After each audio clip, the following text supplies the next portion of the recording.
যখন ভোটটা দেব, ভোট দেওয়ার আগে বাড়ি থেকে ভাবনা চিন্তা করে যাব। কি জানে যে প্রার্থীকে ভোট আমরা দিতে যাচ্ছি তার ভিতরে কোনো মুসলিম, কোনো হিন্দু, কোনো খ্রিস্টান, কোনো জৈন, কোনো বৌদ্ধ, কোনো ধর্মের জন্য স্পেশাল ভাবে যেন ভালোবাসা না থাকে, সবাইকে যেন সমান চোখে দেখে, সব ধর্মের মানুষকে যেন একটাই ছায়াতলে নিয়ে চলতে পারে, এমন যার মানসিকতা থাকবে, এমন যার মনসত্ব থাকবে, সেই রকম মানুষকেই আমরা পার্লামেন্টে, সংসদে দেখতে চাই। একমত তো সকলে ইনশাআল্লাহ। কেউ একটা দলকে নির্ধারণ করবে না যে আমার এই মানুষ, এরা আমার দলের মানুষ, আমরা এরা আমাদের ধর্মের মানুষ, এদের সাপোর্ট করব, এরা অন্য ধর্মের মানুষ, এদের সাপোর্ট করব না। না, যদি 1 টাকা মানুষের জন্য স্যাংশন হয় সেটা যেন সবার কাছে পৌঁছে যায়, সে যেন সবার কাছে পৌঁছে দেয়, প্রত্যেক মানুষের সুখে দুঃখে এসে যেন পাশে দাঁড়ায়, প্রত্যেক মানুষ অসুবিধার কথা বললে যেন তাদের কথাগুলো মান্যতা দেয়। মানুষ যখন প্রবলেমের শিকার হবে, যে ধর্মেরই হোক, সে যেন এগিয়ে আসে, এমন প্রার্থী আমাদের দরকার। সংসদে, পার্লামেন্টে এমন এমএলএ বা এমপি আমরা দেখতে চাই। সকলে একমত আছেন তো ইনশাআল্লাহ? হ্যাঁ, আমি কারোর দালালি করতে আসিনি, আগেও বলেছি এখনো বলছি, আমি কোনো পার্টির দালালি করতে আসিনি। আপনার যাতে ইচ্ছা সেই সিম্বলে আপনি ভোট দিন, তবে ভোট দেওয়ার আগে ভাবতে বলেছি সে প্রার্থী হিন্দু হোক, মুসলিম হোক, যাই হোক না কেন, আমাদের ভাবতে হবে এটাই যে ওই প্রার্থী সবাইকে একটাই ছায়াতলে রাখবে কিনা, সবাইকে এক চোখে দেখবে কিনা, 2 চোখে যেন বিচার না করে। 2 চোখে বিচার করনেওয়ালা প্রার্থী আমাদের দরকার নেই। আমি ভুল বলছি? কি গো, ভুল বলছি না? এটা দরকার। আমরা চাই পশ্চিম বাংলার মতো জায়গায় হিন্দু মুসলিম আগে যেমন কাঁধে কাঁধ মিলিয়ে বেরিয়েছে, কাঁধে কাঁধ মিলিয়ে ঘুরেছে, আজ 2026-এও যেন ঠিক তেমনই ভাবে কাঁধে কাঁধ মিলিয়ে ঘুরতে পারে, এটা আমরা চাই। কি চান না আপনারা? হ্যাঁ, তো এটা নির্ভর করবে প্রার্থীর কার উপর? প্রার্থীর উপরে। মানুষ ভালো হলে লোক অন্যদেরকে টাকা দিয়ে ডেকে আনতে হয় না। কি আমি ভুল বলছি? যদি ভালো হয়, আমি যদি কাজ করি, আমি যদি মানুষের জন্য, সাধারণ জনতার জন্য যদি আমি কাজ করি, তাদের যদি আমি উপকারে আসি, সর্ব হালাতে সর্ব অবস্থায় তাদের পাশে আমি যদি দাঁড়াই, আমার কারোর ডাকতে হবে না, মানুষ এমনি আমার ডাকে সাড়া দেবে। কি দেবে না? হ্যাঁ, কিন্তু ভোট নেওয়া হয়ে যাবে, ভোট গণনা হয়ে যাবে, ওই যে বাবু আমি গাড়ি স্টার্ট দিলাম, আমার ব্যাকলাইটটা দেখলে আর হেডলাইট কোনোদিনও দেখতে পেলে না, এমন মানুষের ভুল বলছি আমি? না, কথা হচ্ছে এটাই। তো যারা সর্ব হালাতে সর্ব অবস্থায় সমস্ত ধর্মের মানুষের পাশে থাকবে, কোনো মানুষকে টার্গেট করে আমি বলছি না, কোনো পার্টিকে টার্গেট করে বলছি না, সে যেই পার্টিরই হোক না কেন, আমাদের দরকার নেক সৎ প্রার্থী যেন দাঁড় করানো। ঠিক বলছি তো? হ্যাঁ, যারা জনতার জন্য কাজ করবে। আজকে জানেন আপনাদের জলসায় আসতে নিয়ে রাস্তার মাঝখানে হয়েছে একটা জায়গায় কোনো পার্টির মিটিং হচ্ছে, কোনো একটা পার্টির মিটিং, তো সে রাস্তা জাম করে দিয়েছে, যেতে দিচ্ছে না, ফুল আটকে দিয়েছে। রাস্তা ছেড়ে দিলে মানুষ সুস্থভাবে আসতে পারে, মিটিংও করতে পারে, রাস্তা ইচ্ছা করে আটকে রেখেছে।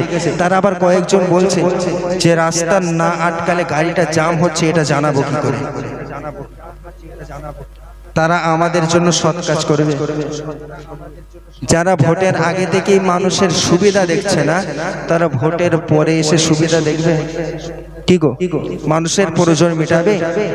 ভোটের আগে যারা প্রয়োজন মেটাচ্ছে না, ভোটের পরে মেটাবে? তো আমার তাদের কাছে অনুরোধ, এই কথাটা আমি বলেছি এই জন্য যে তাদের কাছে আমার অনুরোধ, আমরা যে সাধারণ জনতা, আপনি আমাদের সবাইকে সুস্থ হালাতে চলার ব্যবস্থা করুন। আমার কথা বুঝতে পারছেন? আমরা দাঙ্গা ফাসাদ ঝামেলা ঝক্কি মুক্ত জীবন চাই, ঠিক না?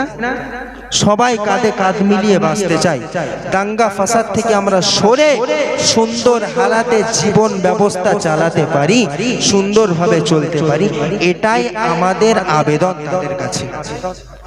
আপনি ভালো কাজ করুন, আপনাকে তো ভোট আমরা দেব, ভোট তো দিতেই হবে।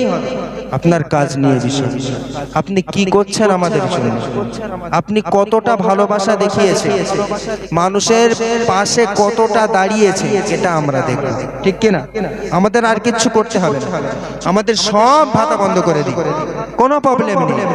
আপনি সমস্ত গোটা পশ্চিমবাংলার সবার জন্য সমান ব্যবস্থা করে দিন, সমান ব্যবহার করুন, যার প্রয়োজন তার প্রয়োজন আপনি মেটাবেন, আমাদের কোনো প্রবলেম নেই, কোনো অসুবিধা নেই। এই যে রাস্তা এসছে, রাস্তাটা কতটা খারাপ, প্রায় 6 কিলোমিটার রাস্তা মনে হচ্ছে ফুল খারাপ, দেখে কষ্ট লাগলো যে এখনো এইরকম রাস্তা আছে। তো এগুলো তো জনতার অসুবিধা নাকি? আল্লাহ না করুক কোনো প্রেগন্যান্সি মহিলা যদি গর্ভাবস্থায় সে বাচ্চা প্রসব করবে, পেন উঠেছে, এইরকম অবস্থায় যদি ওই রাস্তা দিয়ে হসপিটালে নিয়ে যাওয়া হয়, আল্লাহ মালিক আল্লাহ বেহেতার জানে, মনে হয় ও যেতে যেতে মারা যাবে। দেখেছেন ওই রাস্তাটা? কি রাস্তাটা আমি নাম বলতে পারছি না সঠিক, পাশেই রাস্তাটা এতটা পরিমাণ খারাপ,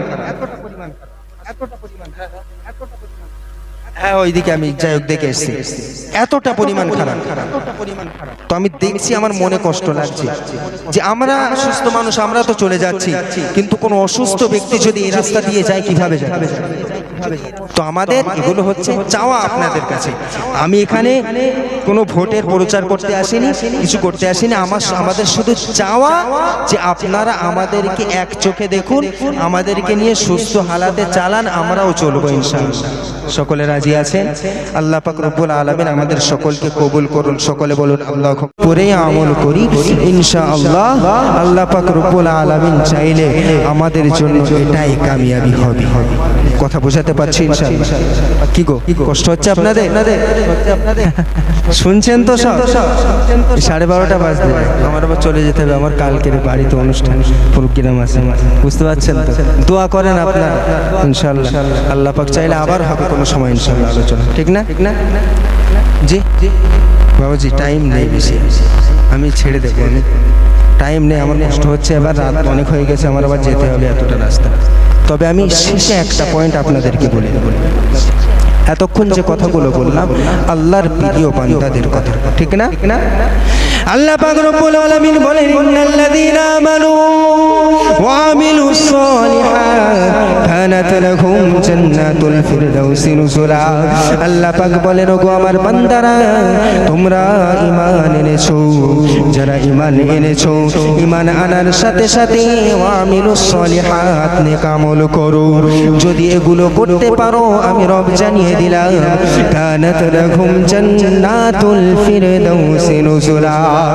যদি তোমরা আমার হুকুমকে মানতে পারো, যদি তোমরা আমার আদেশকে মানতে পারো, যদি তোমরা আমার হুকুমকে মেনে নাও, আমি রব জানিয়ে দিলাম, কানাত লাহুম জান্নাতুল ফিরদাউসি নুজুলা।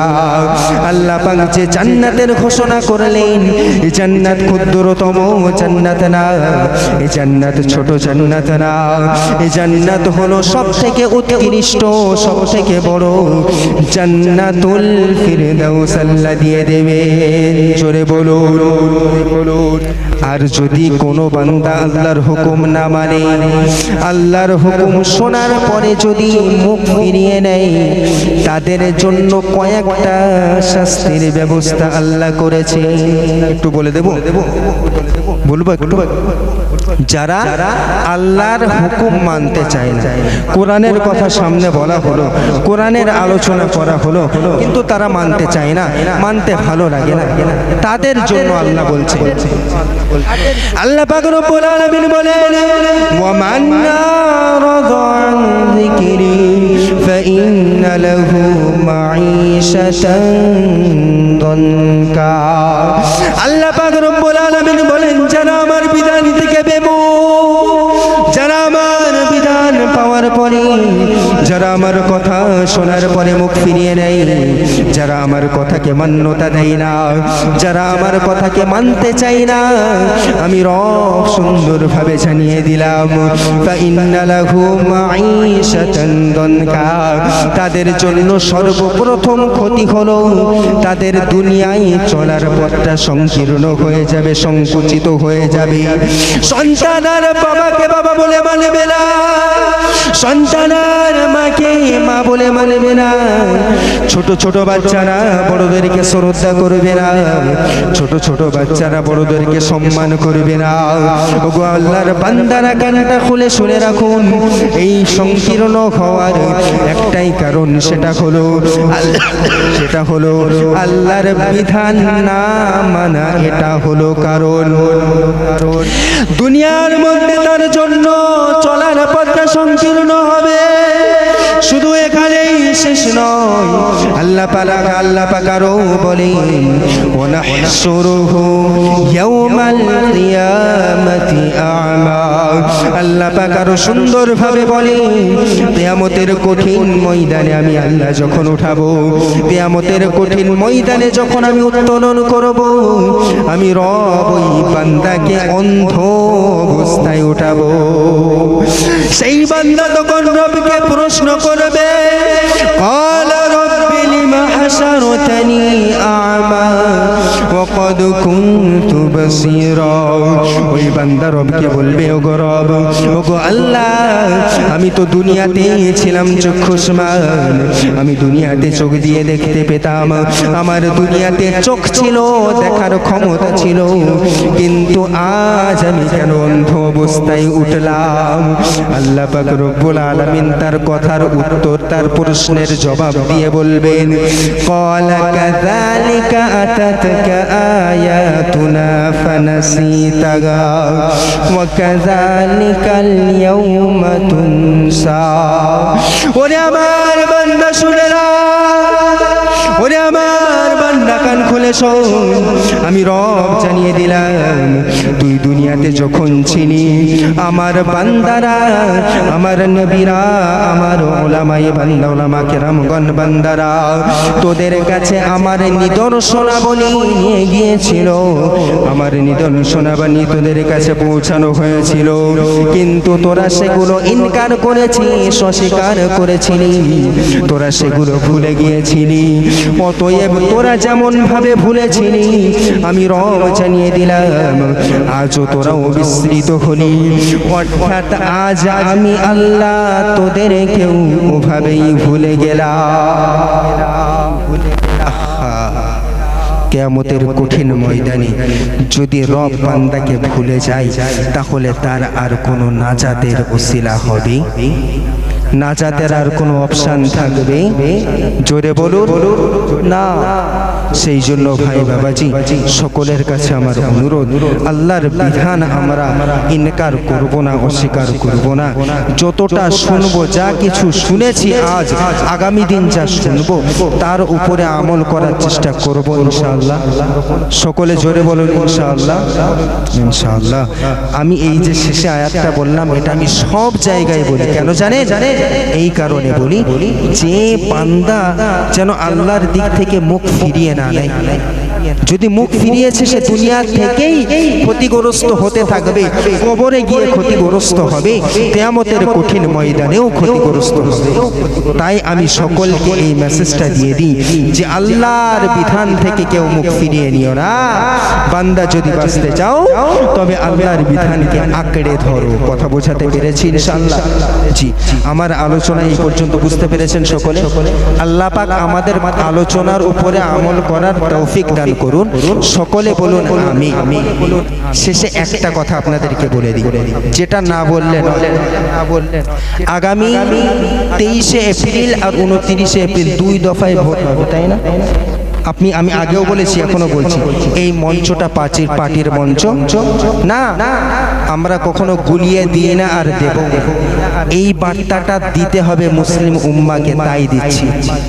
দেখেন আমাদের ভিতরে কোনো হিংসা আছে, কোনো দলাদলি আছে? কিচ্ছু নেই। আমরা ক্লিন অ্যান্ড ক্লিয়ার, ঠিক না? আমরা পরিষ্কার পরিচ্ছন্ন অন্তর নিয়ে চলি। আমাদের কাছে সব কিছু ব্যাপার নেই। ভোট তো আমাদের দিতেই হবে, ঠিক কি না? ভোট সবাইকে দিতে হবে। তবে হ্যাঁ, একটা কথা আমি বলবো, যে প্রার্থী কে দাঁড়াচ্ছে আমি ওদিকে দেখতে যাচ্ছি না, যেই দাঁড়া, আমরা যখন ভোটটা দেব, ভোট দেওয়ার আগে বাড়ি থেকে ভাবনা চিন্তা করে যাব। কি জানে যে প্রার্থীকে ভোট আমরা দিতে যাচ্ছি তার ভিতরে কোনো মুসলিম, কোনো হিন্দু, কোনো খ্রিস্টান, কোনো জৈন, কোনো বৌদ্ধ, কোনো ধর্মের জন্য স্পেশাল ভাবে যেন ভালোবাসা না থাকে, সবাইকে যেন সমান চোখে দেখে, সব ধর্মের মানুষকে যেন একটাই ছায়াতলে নিয়ে চলতে পারে, এমন যার মানসিকতা থাকবে, এমন যার মনসত্ব থাকবে, সেই রকম মানুষকেই আমরা পার্লামেন্টে, সংসদে দেখতে চাই। একমত সকলে ইনশাআল্লাহ? কেউ একটা দলকে নির্ধারণ করবে না যে আমার এই মানুষ, এরা আমার দলের মানুষ, এরা আমাদের ধর্মের মানুষ, এদের সাপোর্ট করব, এরা অন্য ধর্মের মানুষ, এদের সাপোর্ট করব না। না, যদি 1 টাকা মানুষের জন্য স্যাংশন হয়, সেটা যেন সবার কাছে পৌঁছে যায়, সে যেন সবার কাছে পৌঁছে দেয়, প্রত্যেক মানুষের সুখে দুঃখে এসে যেন পাশে দাঁড়ায়, প্রত্যেক মানুষ অসুবিধার কথা বললে যেন তাদের কথাগুলো মান্যতা দেয়। মানুষ যখন প্রবলেমের শিকার হবে, যে ধর্মেরই হোক, সে যেন এগিয়ে আসে, এমন প্রার্থী আমাদের দরকার। সংসদে, পার্লামেন্টে এমন এমএলএ বা এমপি আমরা দেখতে চাই। সকলে একমত আছেন তো ইনশাআল্লাহ? হ্যাঁ, আমি কারণ দালালি করতে আসিনি, আগেও বলেছি, এখনো বলছি, আমি কোনো পার্টির দালালি করতে আসিনি। আপনার যাতে ইচ্ছা সেই সিম্বলে আপনি ভোট দিন, তবে ভোট দেওয়ার আগে ভাবতে বলেছি সে প্রার্থী হিন্দু হোক, মুসলিম হোক, যাই হোক না কেন, আমাদের ভাবতে হবে এটাই যে ওই প্রার্থী সবাইকে একটাই ছায়াতলে রাখবে কিনা, সবাইকে এক চোখে দেখবে কিনা, 2 চোখে যেন বিচার না করে। 2 চোখে বিচার করনেওয়ালা প্রার্থী আমাদের দরকার নেই। আমি ভুল বলছি? কি গো, ভুল বলছি না? এটা দরকার।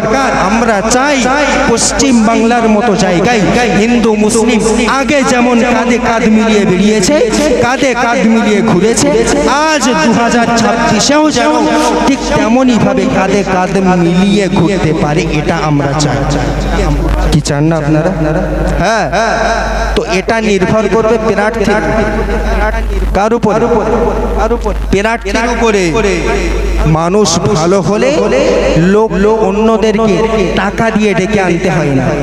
কি আমি ভুল বলছি? যদি ভালো হয়, আমি যদি কাজ করি, আমি যদি মানুষের জন্য, সাধারণ জনতার জন্য যদি আমি কাজ করি, তাদের যদি আমি উপকারে আসি, সর্ব হালাতে সর্ব অবস্থায় তাদের পাশে আমি যদি দাঁড়াই, আমার কারোর ডাকতে হবে না, মানুষ এমনি আমার ডাকে সাড়া দেবে। কি দেবে না? হ্যাঁ, কিন্তু ভোট নেওয়া হয়ে যাবে, ভোট গণনা হয়ে যাবে, ওই যে বাবু আমি গাড়ি স্টার্ট দিলাম, আমার ব্যাকলাইটটা দেখলে আর হেডলাইট কোনোদিনও দেখতে পেলে না, এমন মানুষের ভুল বলছি না? কথা হচ্ছে এটাই। তো যারা সর্বহালাতে সর্ব অবস্থায় সমস্ত ধর্মের মানুষের পাশে থাকবে, কোনো মানুষকে টার্গেট করে আমি বলছি না, কোনো পার্টিকে টার্গেট করে বলছি না, সে যেই পার্টিরই হোক না কেন, আমাদের দরকার নেক সৎ প্রার্থী যেন দাঁড় করানো। ঠিক বলছি তো? হ্যাঁ, যারা জনতার জন্য কাজ করবে। আজকে জানেন আপনাদের জলসায় আসতে গিয়ে রাস্তার মাঝখানে